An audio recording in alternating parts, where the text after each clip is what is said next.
year I used to enter the second year attempt, I used that same flyer until I got my doctorate. The earliest I slept during 2011 to 2021, probably there about 1 a.m., 1:30, 12. So now, I can't sleep. Even though I'm not doing anything to do, I can't sleep.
Thank you so much. Thank you so much. A well-deserved hat, because that was very, very inspiring. Our next speaker is Dr. Angela Jamna Abwaji. She She's coming to talk to us about policy awareness and engagement with stakeholders. But before that, I'll just take us through a few protocols before she comes up. We have an audience on Zoom and on Facebook. We're going to have a question and answer session with our three speakers. So if you have any question, kindly jot it down. And if you're live on Facebook, you can write your question down, we'll pick it and then we'll ask them. If you're on Zoom also the same way. Now, if you're here and you're yet to be registered onto the Ghana Growth Program, there is an opportunity for you to do that. If you're here, you can just signal any of the facilitators around. We can do that for you when we close. If you're on air, you can just log on to springboard.com.gh/Ghana Growth, and you'll find all the information available there. So without much ado, let's give a hand of applause to Dr. Angela to take us through the next session. Thank you.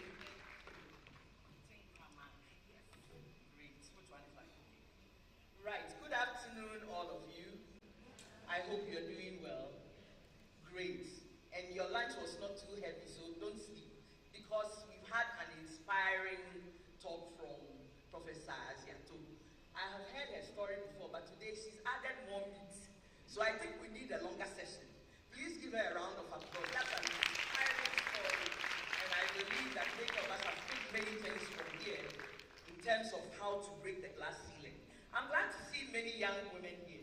What I'm going to do is not a story or like my story, but rather to present to you that you are able to make a difference in terms of how things change in the country. Do you get what I mean? You are able to make a difference. So even though this is not a story, I would want you to think through it, because many of us have identified issues that we might want to work on. And some of those issues are not things that you can work on in your home and it will affect anybody. You would have to work on it in the public space. You have to break some barriers and some glass ceilings with different people who have power to change that issue.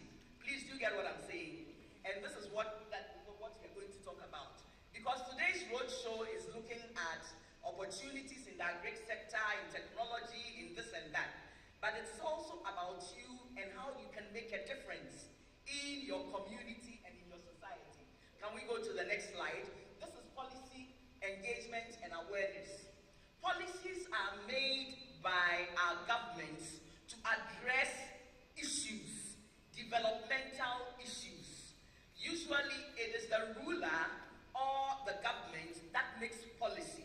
But there are also other institutions. For example, any institution would have policies to guide and to govern the places where they are, okay? But usually when it comes to the government, they make the bigger policies, education policy, TVET policy, what policy again? What policy? Health policy. Big policies that affect all of us, whether you like it or no. The reason why this is important is that when they have made the policy, it will affect you. If they make policy on ECG and they don't tackle DUSOP, whether you like it or yes, it will affect you. And that is why we need to understand policy making and why we need to affect it at the levels where we are. So a policy is a course or principle of action adopted or proposed by a government to address a particular issue for the benefit of a country or a benefit of a group of people. Let's go to the next slide. Now, that is what I just said. Oh, okay, so I can use this. Technology. Policy on technology. This one goes down, right? Good. Great. All right. So there are many problems facing society. And even if you don't want a problem will be there, okay? And because of these problems, national governments have to do something about those particular problems. That is why they do policy. Now, for example, policies on sufficient energy. If you want to reduce the plight of tenant farmers, you need a policy to cover it, so you can use that policy to address their questions. If you want to reduce youth employment, we have a national youth policy.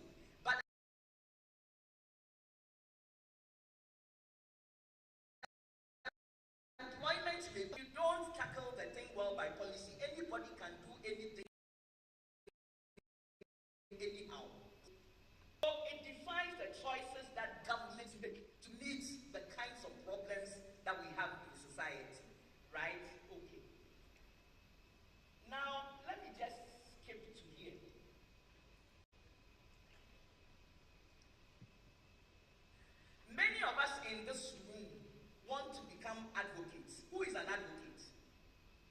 Who can tell me who an advocate is? Anybody? An advocate, that's what, yes, I can see you want to. Yeah. Yeah, I'll be happy to hear you. An advocate, that's what?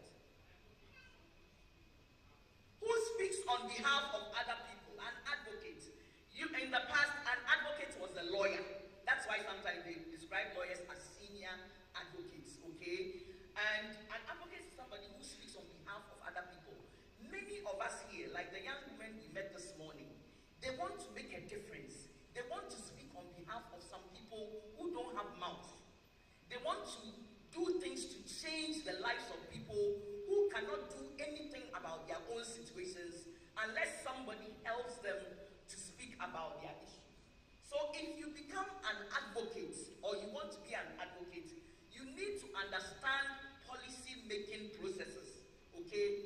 Because if the situation you want to change has to do with a law or a policy and you don't know what to do, you won't know how to tackle it.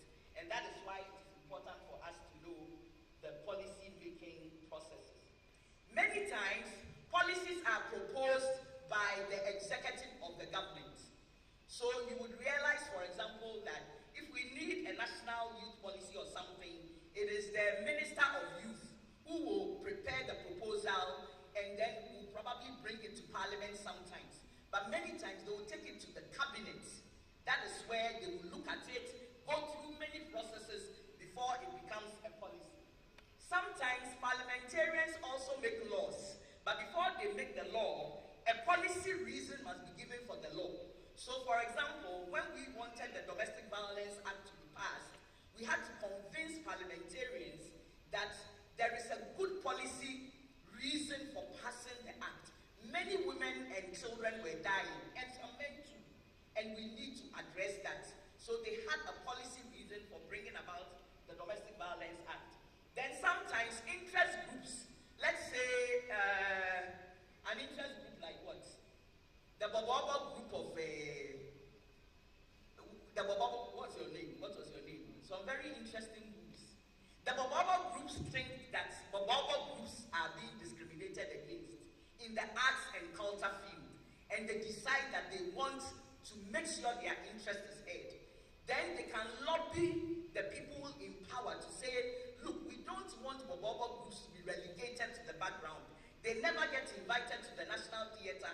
They never get invited to presidential activities. We too, we want to be there. They can lobby the policymakers to make sure that a policy will come concerning that particular matter. So let me go back again. There are stages of the policy process. You have to identify a problem.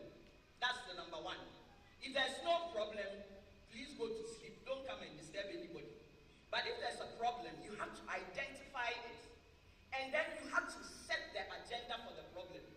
This is the problem that I've seen and I want to do something about it. Takes care of them. Nobody is kind to them most of the time. They don't have any contract when they go to work. They don't sleep on time. They don't eat the food that we eat in our homes. You know about that. A lot of domestic servants are in trouble. There is no law that covers them. And we decided, no. We can't have that. So our group worked, formulated policies that we will bring to government to say domestic servants also need regulations to cover them. So when you hire a domestic servant, you must be able to give them a contract. You must be able to say, I'm paying you this much. This is when you have a holiday. On Saturdays, it's your free day. We can't let them work from morning till night without any such thing. So we actually formulated this proposals, placed them before the government. We did many things. Now we have the domestic servants regulations captured in our laws in Ghana. Do you understand what I mean? But it took a whole